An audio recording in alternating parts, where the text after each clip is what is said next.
OTTയിൽ കഴിഞ്ഞ ആഴ്ച മുഴുവൻ ഇന്ത്യൻ താരോത്സവമായിരുന്നു. ഹോളിവുഡ് താരങ്ങളെ പോലും പിന്നിലാക്കിയായിരുന്നു ഇന്ത്യൻ താരങ്ങളുടെ കുതിപ്പ്. ലോക സിനിമാ വ്യവസായത്തിലെ ഏറ്റവും മൂല്യമുള്ള താരങ്ങളിൽ ഒരാളായ ടോം ക്രൂസിനെ മറികടന്നതും വലിയ വാർത്തയായി. എന്നാൽ ബോളിവുഡിലെ സൂപ്പർ താരങ്ങളായിരുന്നില്ല വാർത്തയിലെ താരം, മറിച്ച് മലയാളികളുടെ പ്രിയപ്പെട്ട യുവതാരം പ്രണവ് മോഹൻലാലാണ്. തെന്നിന്ത്യൻ സൂപ്പർ നടി രശ്മിക മന്ദാനയാണ് OTT ലിസ്റ്റിൽ 2ാം സ്ഥാനത്തുള്ളത്. ഡിസംബർ 8 മുതൽ 14 വരെയുള്ള ദിവസങ്ങളിൽ OTTയിൽ ഏറ്റവും കൂടുതൽ ആളുകൾ കണ്ട ചിത്രത്തിന്റെ പൂർണ്ണ വിവരങ്ങൾ പുറത്തുവിട്ടിരിക്കുകയാണ് ഓർമാക്സ് മീഡിയ. രശ്മിക മന്ദാനയുടെ ദി ഗേൾ ഫ്രണ്ട് ആണ് ലിസ്റ്റിൽ 1ാം സ്ഥാനത്തുള്ളത്. കഴിഞ്ഞ വാരത്തിൽ 4ാം സ്ഥാനത്തായിരുന്ന ചിത്രം ഈ ആഴ്ച വലിയ നേട്ടമാണ് സ്വന്തമാക്കിയത്.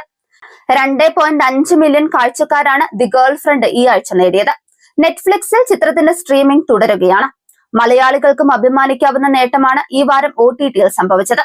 പ്രണവിന്റെ DSERA ഓർമാക്സ് മീഡിയയുടെ കണക്കിൽ 2ാം സ്ഥാനത്താണ്. 5ാം സ്ഥാനത്തായിരുന്നു പ്രണവ് ചിത്രം. 2.1 മില്യൺ കാഴ്ചക്കാരാണ് ചിത്രത്തിനുണ്ടായത്. ദുൽഖർ സൽമാൻ ചിത്രമായ കാന്തയാണ് 5ാം സ്ഥാനത്തുള്ളത്. 3ാം സ്ഥാനത്താണ് ഹോളിവുഡ് താര ചക്രവർത്തി ടോം ക്രൂസിന്റെ മിഷൻ ഇംപോസിബിൾ എന്ന ചിത്രം. 2 മില്യൺ കാഴ്ചയാണ് ചിത്രം നേടിയത്. ആമസോൺ പ്രൈമിൽ ഈ ചിത്രം പ്രദർശനം തുടരുന്നുണ്ട്.